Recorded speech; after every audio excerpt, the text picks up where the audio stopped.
Jaya Radha Madhava Kunja Bihari. Jaya Radha Madhava Kunja Bihari. Gopi Janna Vallabha Girivardhari. Gopi Janna Vallabha Girivardhari.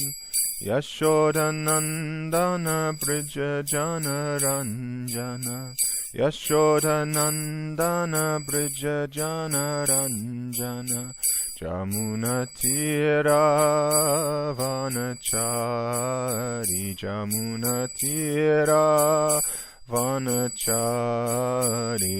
Jaya Radha Madhava Kunja Bihari.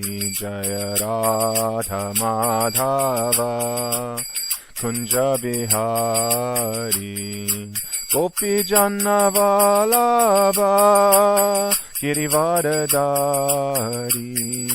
Gopi Janna Vallabha Girivardhari. Yashodanandana Brija Jana Ranjana. Yashodanandana Brija Jana Ranjana. Yashodanandana Brija Jana Ranjana. Jamuna Tira Vanachari. Jamuna Tira Vanachari. Jaya Radha Madhava Kunja Bihari. Jaya Radha Madhava Kunja Bihari. Jaya Radha Madhava Kunja Bihari. Jaya Radha Madhava Kunja Bihari. Hare Krishna Hare Krishna Krishna Krishna Hare Hare. Hare Rama Hare Rama Rama Rama Hare Hare. Hare Krishna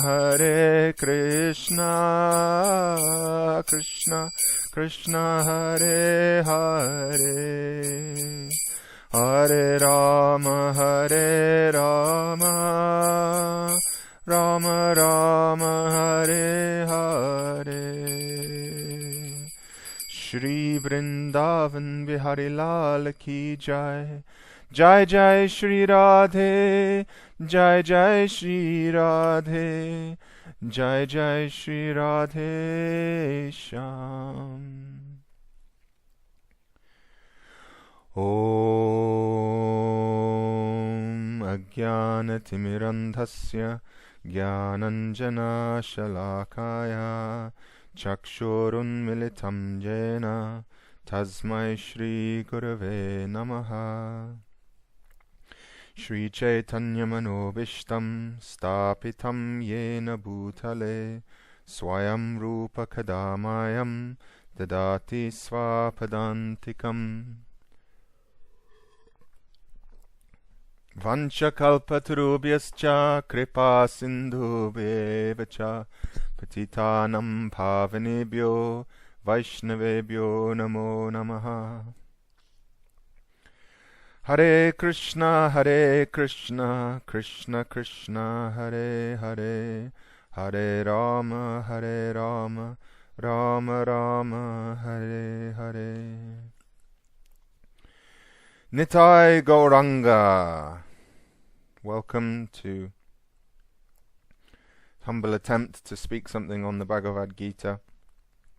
We're going to start with the first chapter and skim through the verses because I'm eager to get on to the second chapter where Krishna himself speaks, and we can start to go deeper into each verse. But this first chapter is really just setting the scene, which I admit perhaps I'm not the best at doing this. Certainly I beg the mercy of all the Vaishnavas and Srila Gurudev, Sri Chaitanya Mahaprabhu and Srila Rupa Goswami to be able to speak something today.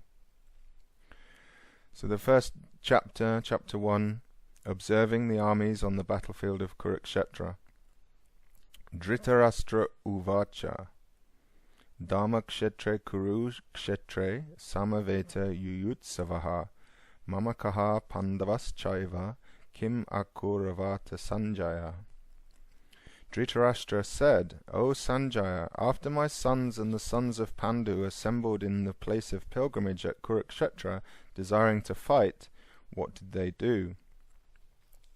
So we have to set the scene a little bit, that it's 5,000 years ago in Dwapara Yuga in Bharatavash, which is now known as India, and there is a fratricidal war about to take place, a war between brother and brother, uncle and uncle, uncle and nephew, nephew and uncle, and they're all part of the same royal families, different branches, but they're fighting, and we're going to find out. I can't really comment, I don't know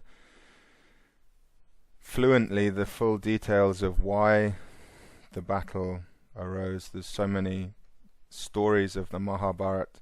I'm not a great Mahabharata scholar, but the essence of the Bhagavad Gita is really to do with yoga and how to approach the Supreme Personality of Godhead Sri Krishna. So after the sons of Pandu assembled in the place of pilgrimage at Kurukshetra desiring to fight, what did they do? Sanjaya said, O king, after looking over the army arranged in military formation by the sons of Pandu, King Duryodhana went to his teacher and spoke the following words. O my teacher, behold the great army of the sons of Pandu, so expertly arranged by your intelligent disciple, the son of Drupada. Here in this army are many heroic bowmen, equal in fighting to Bhima and Arjuna, great fighters like Yudhan, Virata and Drupada. There are also great heroic, powerful fighters like Drishtaketu, Chekitana, Kashiraj, Purujit, Kuntiboja and Shaibya. Excuse me. There are many Yudhamanyu, the very powerful Uttamoja. There are the mighty Yudhamanyu, the very powerful Uttamoja, the son of Subhadra and the sons of Draupadi. All these warriors are great chariot fighters. So it's not like a war that we fight that is fought today with tanks and people using cowardly methods. They were fighting with archers, and I've heard on the history that the archery employed by European kings in fighting in medieval times would have been considered quite a cowardly form of archery by the Kshatriya fighters of Dwapara Yuga, where they stand at the back and they just shower arrows down from a long distance with the longbow. The archers in this era would have used a shorter bow and been up much closer, and as we have just heard, that they were fighting on chariots, so they were weaving in and out and they were firing arrows, and they were very vulnerable at themselves as well. So these archers had great and fighters, all the fighters had great perception, strength, which we can't really fathom today. The prowess was very different. Not to take anything away from military people today, but the style of fighting was much more honorable in a way. But for your information, O best of the Brahmanas, let me tell you about the captains who are especially qualified to lead my military force. There are personalities like you, Bhishma, Karna, Kripa, Ashvathama, Vikana, and the son of Somadatta, called Burishrava, who are always victorious in battle.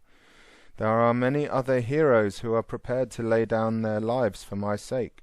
All of them are well equipped with different kinds of weapons, and all are experienced in military science. Our strength is immeasurable, and we are perfectly protected by Grandfather Bhishma, whereas the strength of the Pandavas is carefully protected by Bhima. All of you must now give full support to Grandfather Bhishma as you stand at your respective strategic points of entrance into the phalanx of the army.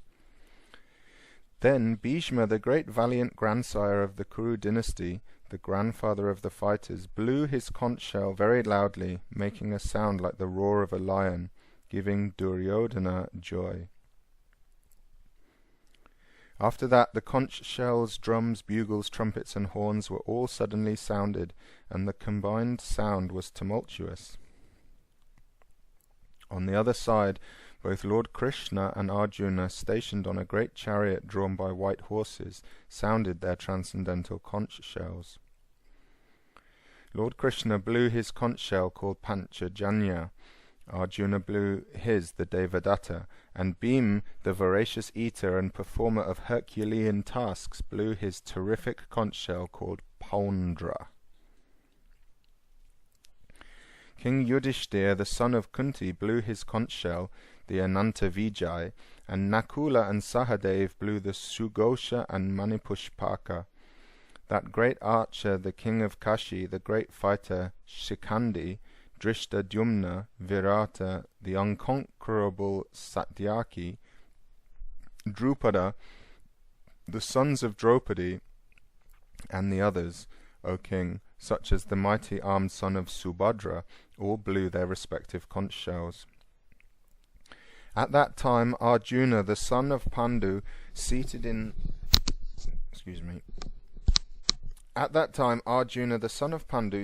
the chariot bearing the flag marked with Hanuman, took up his bow and prepared to shoot his arrows.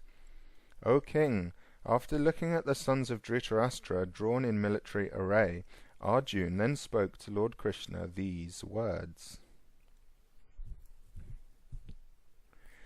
Arjuna uvacha senayo ubhayo madhye ratham stapaya mechuta yavad etan niriksheham yodhu kaman avashtitan kaya maya saha yodhavyam asmin rana samudyame.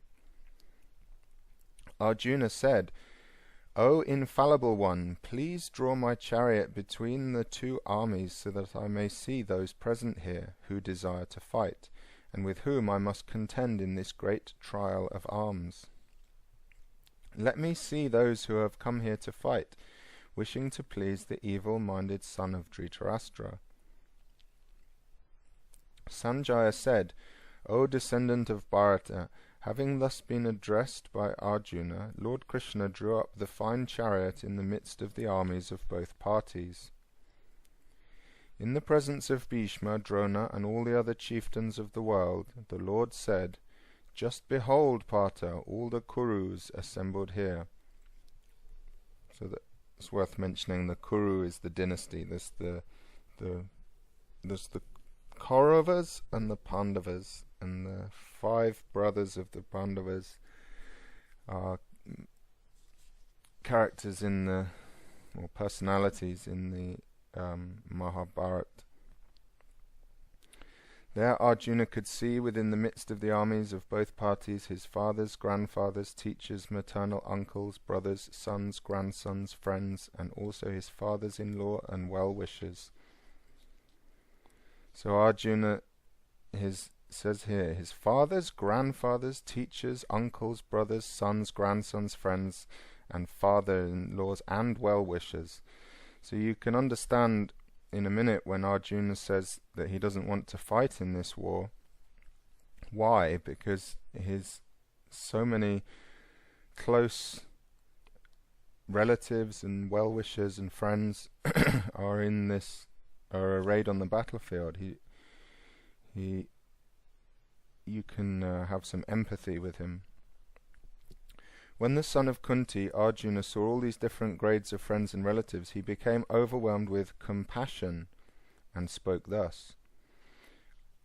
Arjuna said, "My dear Krishna, seeing my friends and relatives present before me in such a fighting spirit, I feel the limbs of my body quivering and my mouth drying up. My whole body is trembling, my hair is standing on end, my bow Gandiva is slipping from my hand and my skin is burning. I am now unable to stand here any longer. I am forgetting myself and my mind is reeling.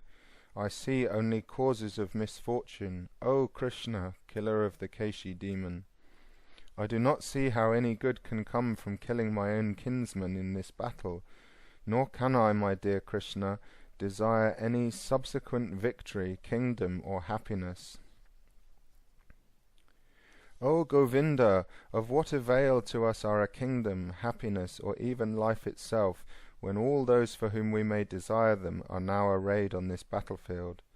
O Madhusudana, when teachers, fathers, sons, grandfathers, maternal uncles, fathers-in-law, grandsons, brothers-in-law, and other relatives are ready to give up their lives and properties and are standing before me, why should I wish to kill them, even though they might otherwise kill me?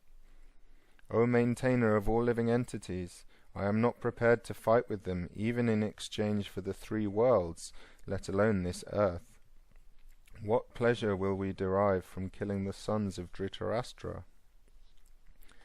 Sin will overcome us if we slay such aggressors.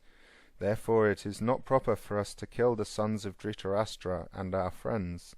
What should we gain, O Krishna, husband of the goddess of fortune, and how could we be happy by killing our own kinsmen?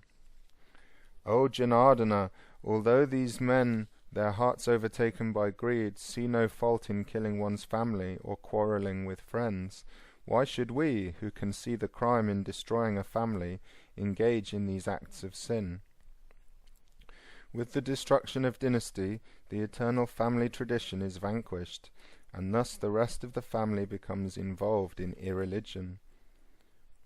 When irreligion is prominent in the family, O Krishna, the women of the family become polluted, and from the degradation of womanhood, O descendant of Vrishni, comes unwanted progeny. An increase of unwanted population certainly causes hellish life, both for the family and for those who destroy the family tradition. The ancestors of such corrupt families fall down, because the performances for offering them food and water are entirely stopped. By the evil deeds of those who destroy the family tradition and thus give rise to unwanted children, all kinds of community projects and family welfare activities are devastated. O Krishna, maintainer of the people, I have heard by disciplic succession that those who destroy family traditions dwell always in hell. So here's the first mention of disciplic succession, which we will talk about in a little while.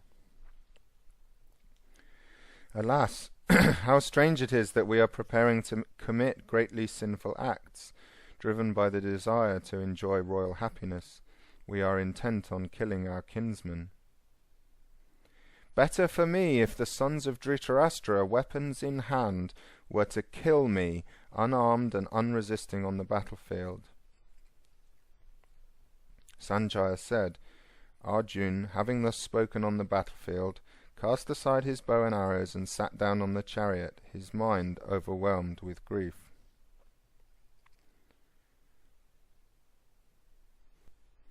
So Arjuna is sitting down on his chariot, his mind is completely overwhelmed with grief. He doesn't want to fight this battle because of his relatives, close associates being part of it. He wants no deal with it. He's got a soft heart full of compassion. Even though he's a Kshatriya warrior, he believes in doing his duty, or so he thinks it is more dutiful not to fight. He wants to do his duty, and as we'll see, he does, but his mind has become clouded by this compassion. He doesn't see any auspiciousness here, but because he's a surrendered pure devotee unto Krishna, he surrenders unto him, and we can see that that is the goal of life, is to surrender unto Krishna, who is the personality of Godhead, the Purusham, the Sarva Karana Karanam, the source of all sources and the cause of all causes. And as we go into the second chapter, we'll go a bit deeper into each verse and try and understand the science of Krishna.